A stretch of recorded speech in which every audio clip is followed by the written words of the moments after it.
This is the Marketing Umbrella Podcast, where it's all about getting the information you need from successful leading marketers to build and grow your digital marketing agency. Brought to you by Itamar Shafir, founder and CEO of Umbrella, the technology platform and brand that is powering thousands of marketing agencies around the country. Find him at umbrellaus.com. Now, here's your host, Kevin Pruitt. This is Kevin Pruitt with another Marketing Umbrella podcast. And I have a very special guest with me today. We've already had a great pre-chat, but our guest today is a marketing growth architect with a dynamic range of experience, from spearheading marketing efforts as the sole marketer at pre-revenue startups to serving as CMO for companies achieving up to $500 million in ARR. Currently, he leads user acquisition and growth marketing at Xembly, the AI chief of staff. With a master's in behavioral economics and 15 years in B2B, B2C marketing, he crafts data-driven strategies that blend analytical depth with compelling storytelling. His expertise is recognized on platforms like FastCompany, Forbes, and many more. He also enriches the marketing and AI discourse through his Unboxed podcast and Turing's TOFU, I'm assuming top of the funnel, newsletter, offering unique insights into the intersection of technology, strategy, and growth. Please join me in welcoming my new French friend, Andrew Mounier, to the Marketing Umbrella podcast. Well, I appreciate that, Kevin. Thank you. It's been good to chat before we got started here, but hey, I only read what's on the paper here, but I know there's so much more. So round it out a little bit for us, kind of fill in some of the gaps, and so our listeners have a really good foundation. Yeah, absolutely. Well, I appreciate the introduction. That was phenomenal. Thank you so much. And I think only another marketer would get the TOFU side, Turing's TOFU. I've been in this space, the AI space, for a while, but I've been, born and, bleed marketer, so having that TOFU top of funnel, I just had to throw that nuance in there. Absolutely. So good call out. Some of my salespeople are like, and like RevOps people are like, what are you saying there? So thank you for that. I'd say I know Marketing Umbrella is really focused on like the agency owners and digital marketing agencies that are, going to market and helping them grow and everything around there.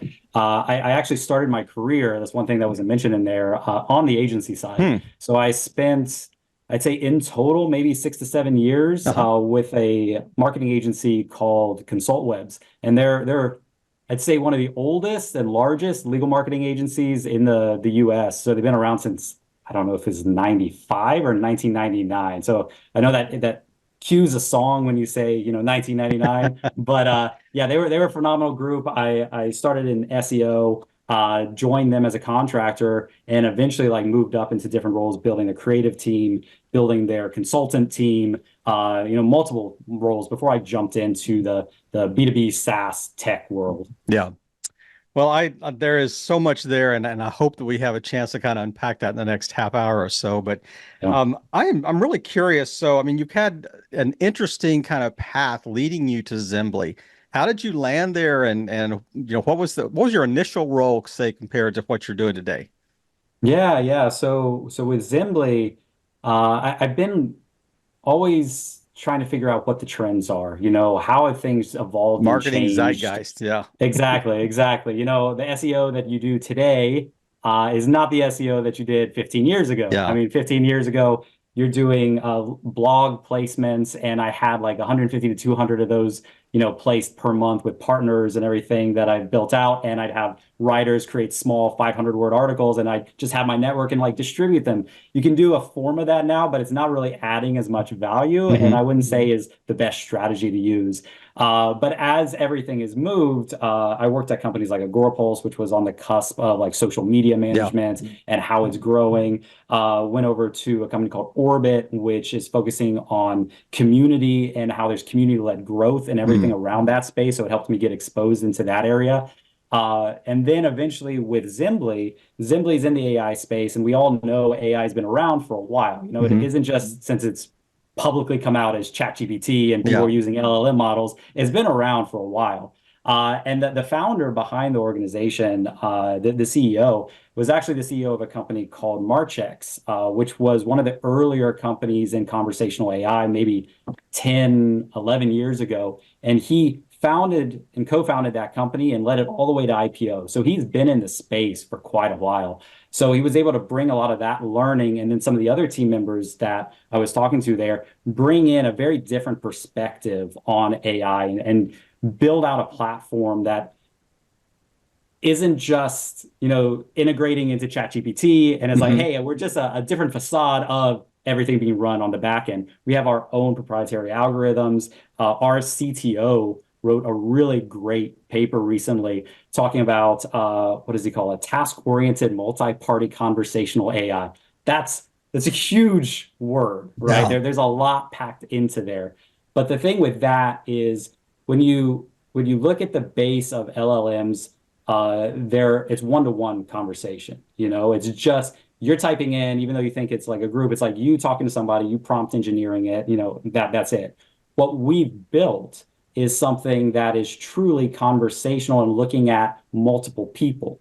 So what does that mean? It would jump on a call here and it'll listen to everybody talking and it'll understand what that consensus is. And then it'll pull action items outside of there Wow. and then put it into your task calendar and all these things. So it's just the platform itself blew me away. The people behind the company blew me away. And I've been in growth marketing, which you could say having a North Star metric focused on revenue for almost all my career. And we know this with what's happening in the ecosystem now. If you don't show that marketing is driving revenue and it's just impressions, you get cut. You're the first group to get cut. So you have to show that you're truly driving that revenue aspect. So I was able to bring that into this organization with a great background of people there to just, as a marketer, it's easy, right? You have a great product, you have a great team, people want it. Hey, let's just promote it. Great. That's right. That's the perfect Venn diagram there. Yeah. So it checked a lot of the boxes. The sweet spot. Exactly. You said something just a second ago that actually just sparked a memory of a conversation I had a few years ago with a guy in a tech startup that he said, I want you to be on this call. He said, and I said, brother, I'm bringing nothing to the table here. And he said, what you're bringing is a unique perspective that everybody else on the call won't have. So, and I thought, how many times, and I'd love for you to speak to this. I mean, just in the spaces you've been in, how advantageous or how beneficial is it to bring in somebody with such a 180 difference perspective to the majority of people in the room, when you're hiring, because I know we tend to hire based on, skills, like is it on that CV? Is it on the resume? Everything we need. And then we're going to hire you for all the experience and skill set that you need. But how beneficial have you seen in your career somebody that literally just is like looking at the backside of the moon, when you're developing product, when you're, kind of attacking problems, when you're hiring? And that speak to like agency owners too that might be looking at this. What are your thoughts? Yeah. So I think that's a great question. So if I break it down a little bit on the just purely hiring side, before we get into bringing in like the different perspectives here, I've always looked at two things, right? So the technical skill is kind of a given. They have to have that base technical skill. They might not check off every single box, but if it's close, great. But more than that is the cultural, alignment there. And I'm sure you've heard that a lot, but you're going to be working with somebody day in and day out. There has to be that cultural alignment, that you get along, that they're challenging you, that they're growing. It's not just another yes person. It's a person who can come here and bring that added value and be part of the group and help enhance the culture that you've already built out. I mean, there's some phenomenal people out there that if you use like disc profile, right? The high Ds, sometimes you bring them in there and it's like, they're an immature high D, so that causes a lot of conflict. Or they're like S's or C's where they're like, oh yeah, whatever you want, it's totally fine. It's finding what works for you in your organization and what do you need to help take you to that next level. Finding those individuals that have a completely different skill set or a background, and bringing them to the table from a conversational standpoint, I find is invaluable. You have to have those disparate perspectives, or you never push beyond what everybody's already seeing, right? You're always gonna, if you're in a room of the people who think alike, have had the same experience, they're always gonna say, oh, this is the way to do it. So if you have a room of surgeons, they're always gonna be like, oh, let's go cut them up. Let's go do that. That's what they're gonna say. If you have, if you mix that in there with other, as an analogy, other doctors, they're going to go to their wheelhouse. Yep. But if you bring in a big group of people, you can eventually get to a consensus there that is like, oh, that's interesting. Let's take the time and think through it. What does that look like? And I think that's crucial to growth.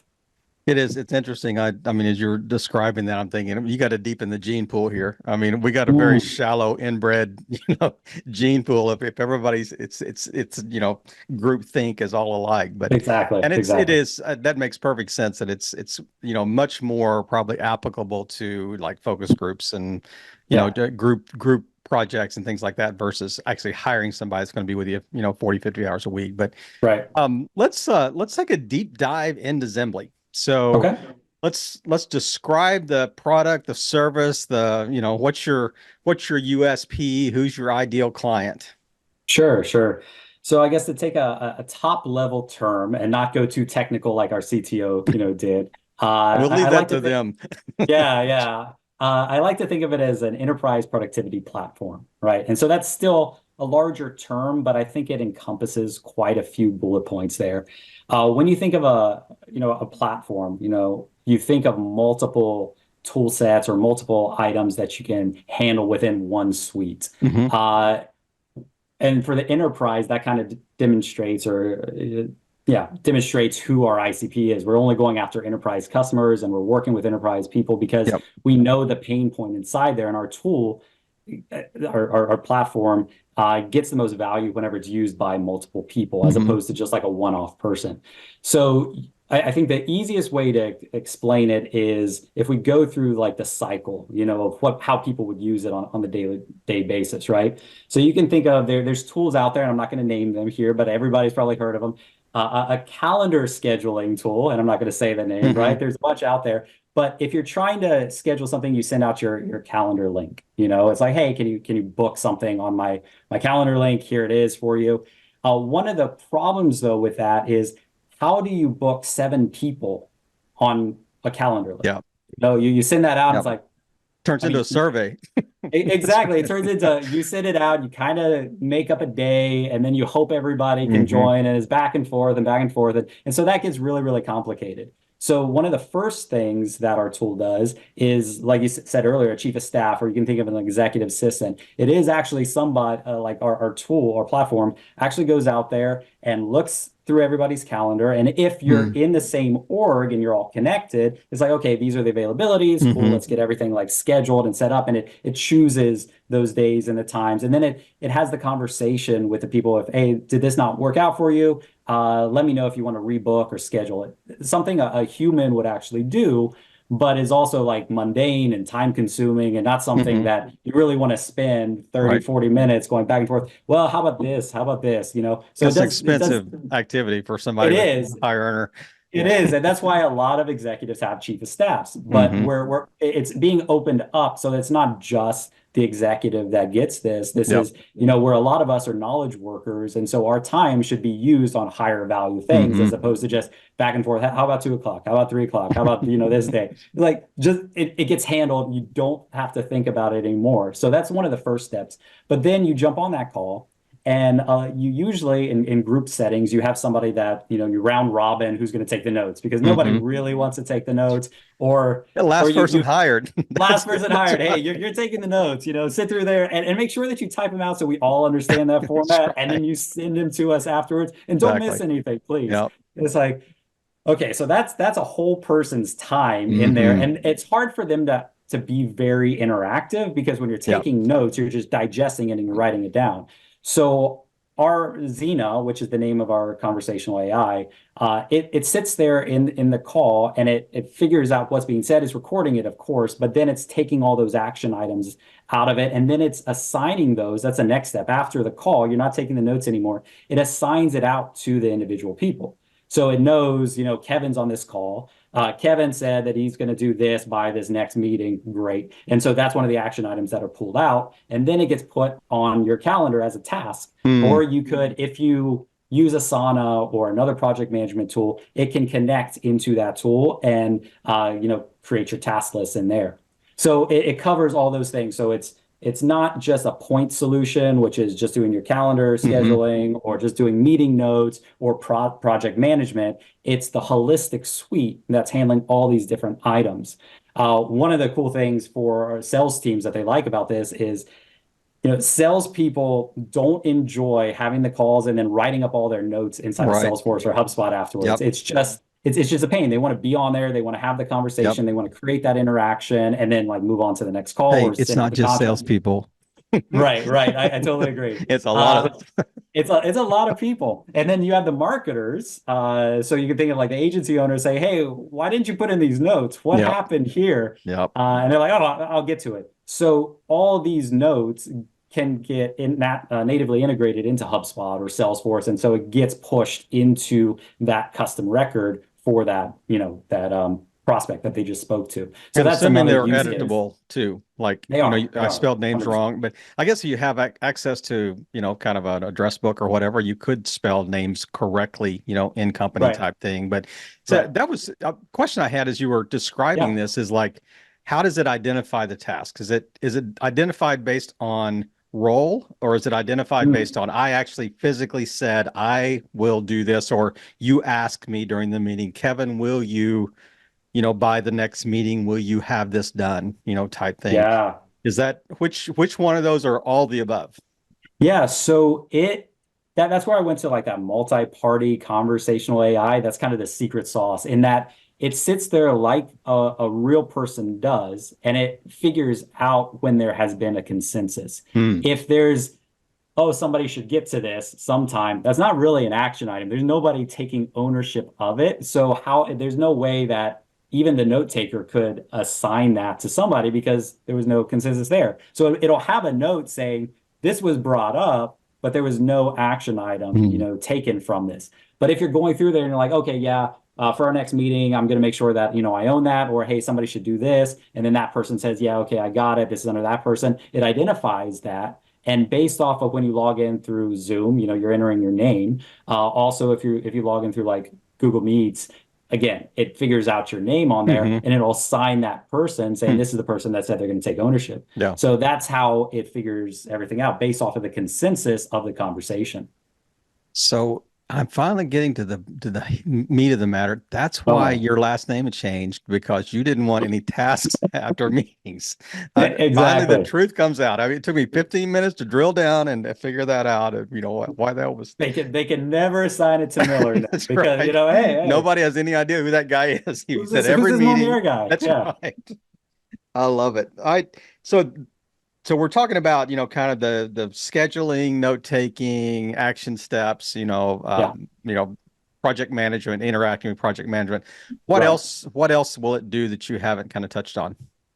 So I'd say that is the vast majority of it. The whole purpose of this first, I'd say, suite of, this first platform suite is to make sure that one of the biggest pain points that we see in enterprises is the labor costs associated with these mundane tasks, right? So if you think of it at a larger scale, whenever you have teams of 1,000 people, even like 200 people or 100 people, looking at them spending, 7 to 8 hours a week on just scheduling, taking notes. I mean, that's a full-time job, trying to organize their tasks.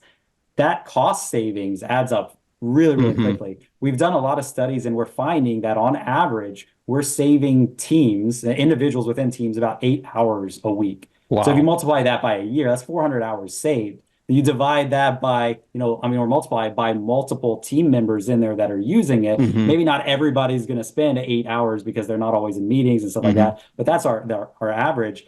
The savings on that to have them focus on meaningful work is phenomenal. So we wanted to focus on this true pain point, and a lot of our founders and team members come from enterprise companies. They come from like Qualtrics, Amazon, Yahoo, stuff like that, have joined us. So they know the real pain points in this enterprise world. And so that's why we built a solution to solve a problem that we've seen on a daily basis. And there's a constant feedback loop with their networks, as they're having conversations at Starbucks or whatever. But is the model based on like a monthly subscription per user? What's the pricing structure? How do you price the product itself? Yeah, so that's a great question. So I defer to the sales team here. Cue the sales Mhm. team to jump on. That's No, right. no. What we do there is it's really a consultative approach. You know, we have like base modeling and pricing inside to Mhm. make sure that we're covering our costs, Yeah, and then we have to figure out on top of that, you know, what is our margin to make sure that we're, you know, still profitable or sure. making something off of that with additional, you know, costs inside there. So we have different models out there, but it's all basically custom work. So you jump on an Mm-hmm. enterprise call, Mm-hmm.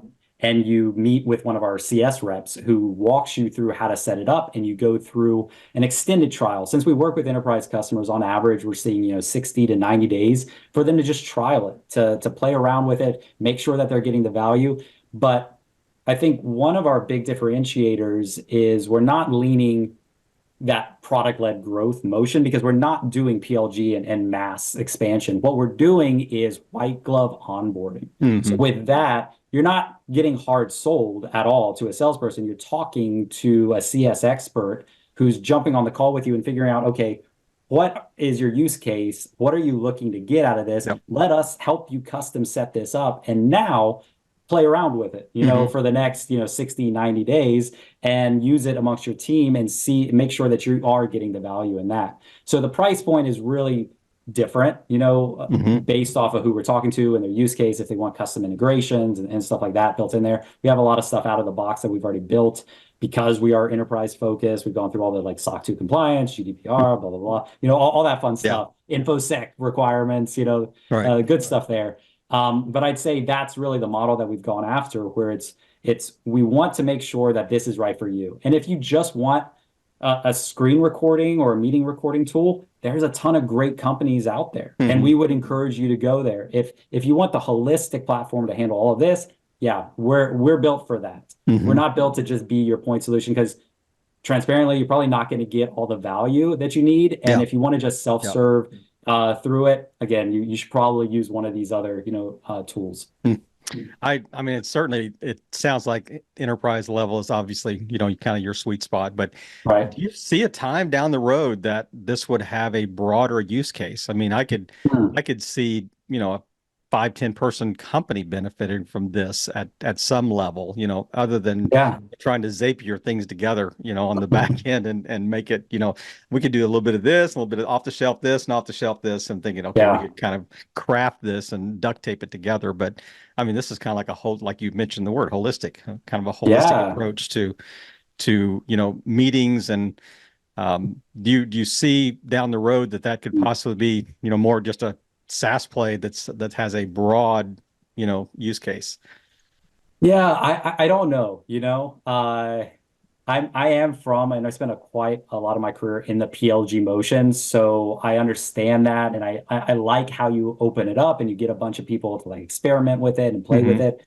But as we all know as marketers, when we start expanding to be every use case out there, Hmm. it kind of dilutes the Master of core none. That's function. right. Yeah, it Exactly. dilutes the core Yeah. function of our product. And I think one of the great things that we're seeing is just the adoption and expansion inside of large organizations. Hmm. Because, like I said, for a small team, I mean, you can get some value out of it. Sure, Hmm. you know, 3 people, 5 people, you know, you can play around with it, but the compounding benefit happens when you have 100 people on there, Yeah. 200 people, Yeah. 300, and that's where I'd say we're continuing to lean heavily into because we are seeing that expansion. So is it group based? Does it have to be group based, or Hmm. can it be more of an automated thing? Is it more of a directional thing that says, hey, here's all of our tasks we've got. I want AI to Hmm. kind of farm these out to my, to the people on my lower on that proverbial pyramid, Hmm. than I am, or I'm just, my entrepreneurial gear is spinning here, Right. about the product itself. But are there other uses outside of, hey, meetings and meeting notes and that type of thing? Yeah, so it doesn't have to purely be used as a group, you know, in meeting notes. Hmm. It is your personal executive assistant. So there are additional functionalities in there that we've built into it that I mean, some of the basic stuff that you're starting to see in a lot of tools is, hey, can you help me rewrite this email? Hmm. Can you help me with like some of these basic prompts and Yeah. things like that? And it learns based off of your conversational style, how you're communicating, things like that. So there's some of that functionality built into it, but it's not really, we're not trying to lean into understanding the full sentiment of meetings, Hmm. understanding all these other things. That's not our primary, use case. It Yeah. really is helping these knowledge workers use their time in the most effective way, and Mm. that's focusing on these higher impact things as opposed to, like I said, these mundane tasks that, I mean, we've created technology to help us streamline a lot of these things and make our lives easier, but what happens is we end up spending so much time in the tools that it makes our life more Yeah. complicated. Exactly. So the whole point here Yep. is really focus on these things that are truly, just time sucks, Hmm. and let people focus on those things that are, that 80/20 rule, or if you go deeper, Hmm. the 90/10 rule, that 10% that's moving the needle. And it's not, I took these notes, that's moving the needle, Yeah. or, I sat here and I was able to schedule this call. Like Hmm. nobody cares, it's Right. like you got that done, but it's a core function of our day-to-day business life. So we have to do that, because if you don't do that, you miss out on a lot. It's just, let's have something automate those and then give us all the notes and let us, move forward and focus on the important things. That is, it is such a unique approach, just to the whole idea of, when you mentioned really early about, the AI and the chat GPT's kind of, the face of that. But Right. it's and this is from a non-marketing expert perspective here. So Hmm. it's almost interesting that it seems like that the AI that you're using is more of an internal based AI Hmm. versus external. So one of the downsides of ChatGPT, Bard, whatever else tool out there, it goes back to garbage in, garbage out. Right. You start with bad Absolutely. information and it's bad output. Yeah. But if it literally is kind of churning internal meeting notes and internal Yeah. conversations, and it's not being fed all this external noise. Right. I would say that just cuts down on its quote, I hate, air quotes, its learning Yeah. curve, Yeah. dramatically. And I mean, and the accuracy and the, just the refinement, over time. Have you seen that to be the case? Yeah. So I can't compare us to like these large language models out there, because they're different just Hmm. in their entire like process of how they've been built and what we're doing. There is definitely like a difference between our two, platforms. We do have, of course, like we see what's going out there in the market, and we have our own internal, when you talk about, like training and information in there. When I first joined Xembly, and still to this day, we had quite a few, I wouldn't say half the team, but there was a lot of people on the team that are just AI trainers, Hmm. because we're Yeah. making sure that we're training it and it's refined to exactly what we want it to do.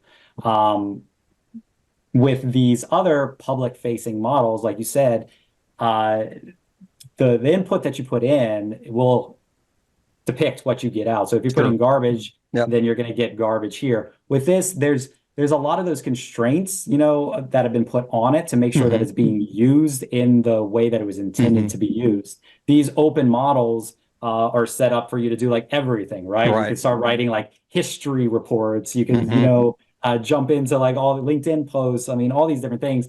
That there's some great tools out there that are like trained and modeled for their specific use cases, but that's not our tool, Hmm. right? Our tool, Yep. our platform has been built specifically to get the work done for you, as opposed to just give you this output. It's like, hey, this is what you're doing. This is what you're doing on your daily, through your daily routine, and let's get it done for you. Which is a big difference, because a lot of these, well, a lot of the models out there are, again, just outputs. They're just giving you some Hmm. information. They're not actually Yep. doing anything for Right. you. And that's what Like we've built. aggregators. Yeah. Yeah, they're Yep. aggregators. Yeah, I mean, our team has had some fun in kind of building it too. There's a few things in there that if you wanted to respond, your AI executive assistant, if you want them to respond like Yoda or something, there are some little cookies in there. I mean, leave it to the developers, Yeah, right? They're no like, doubt. hey, There's some dude in a cubicle back there that's yeah, just having a yeah. ball. That's right. It's like, hey, let's have it sound like Yoda when it responds to you, That's right. which is fun. It's fun. I mean, it has its core, usage, and then there's a way to have it like a little bit more fun and Yeah. play around with it. But yeah, I'd say that's it in a nutshell.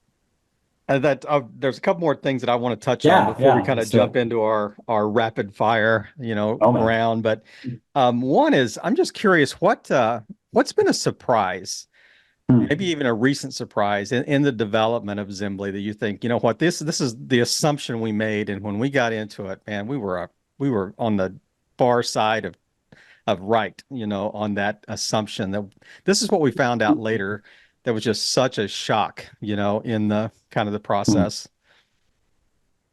Well, that's a good question. I think this goes back to your earlier question on if we would lean into kind of like the SMB and smaller Hmm. markets. When I first joined, it was a lot of experimentation, and that's Yep. my wheelhouse, right? Growth Yep. marketing, it's all about like come up with a hypothesis, the null Hmm. hypothesis, let's go out there and experiment, let's see, MVP. Here we are. MVP, That's right. like let's see who's going to jump in and test it out. And so my initial, as a marketer, my initial goal was just trial signups. And at the Hmm. time, we didn't gate it. We had it Hmm. open and we didn't have like our full pricing model and everything like Hmm. that, set up. So I did some experimentation with different companies out there, like I'm not going to name some of the groups out there, but they go after more of like the SMB and the Hmm. smaller, like mom and smaller shops, right? Right. And so we wanted to run the experiment there to see, hey, to your point, would this make sense to open it Hmm. up to this group and they get the value out of it? And so we ran a few tests and we got a good number of people to sign up. Again, it was free trial, so they're not like paying a Hmm. lot. They can come in here, they kick it around and stuff. That instantly let me know that there's all these varying requests. And of course, I mean, we should have expected this, but from all these tools that we had never heard of, it's like, hey, Hmm. can you integrate with this? Can you Yeah. integrate with this? I use Yep. this, I use that, I use that. There are just so many different tools out there, and there's no way for Hmm. us to have like built native integrations. And it's like, oh yeah, go to Zapier and connect it and do all that. That's not what we wanted to do. So I think that helped reinforce our emphasis on Hmm. enterprise. That we are not ready to do like a PLG motion. We really wanted to focus on enterprise anyways, and this was Hmm. kind of like, would they self-serve? Would they go through that? Is the onboarding tight? All these things. And the big learning we had from there is we really want to white glove people because Hmm. it's some of this, even though AI has been around for a little bit, some of this still isn't intuitive into our Yep. natures. Yep. Even having an executive assistant isn't intuitive to a lot of people because they've Right. never had Right. an EA. So we have to jump on that call and help walk them through, some of the core things for their Hmm. use cases. And so that was one of the learnings that I had really early on is like, hey, let's run these tests. Maybe it'll work great. And then we could do a full PLG motion and just like get all Yep. these thousands of people. But no, it Hmm. just wasn't, I think, a right fit for us at the time. You mentioned maybe in the future, I don't know, but I'm seeing that helped guide our decision Hmm. on we definitely need a lean enterprise. Yep. And the use case there and expansion has been phenomenal. And that's as a marketer, you just achieve your product market fit, Right. over experimentation. But Yeah, uh, yeah. if you're speaking directly to marketing agencies, especially that might have some enterprise, clients that Yeah. this might be a good fit for. What other than hey man, we can make your meetings a lot more efficient. What's the elevator pitch that says, Hmm. okay, here's the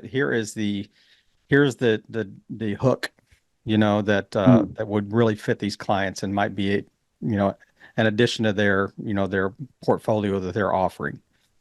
Right. So I think it goes back down to just the productivity and allowing people to focus on the meaningful things that are Hmm. moving the organization forward. So we've built calculators that people can like on our website, Hmm. Xembly.com. There's certain things there that you can put in. How many team members do you have? How many hours, I mean, what is their average, salary, and then how many hours of meetings do they have? I mean, Yeah. some basic stuff there. Yep. And then that calculates how much they're actually spending and how much they would save by using, Xembly inside Right. of all these things. So there's those core cost savers there, and just figuring out that you're gonna perform a lot better if they're working on the things that are moving you forward. So that's Yep. just the biggest pitch there.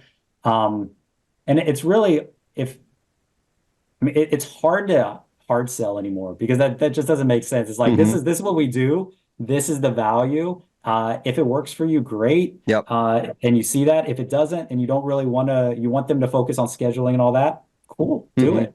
But those don't last either. The Yeah, hard it won't sells are, last. they don't have long tails for sure. No.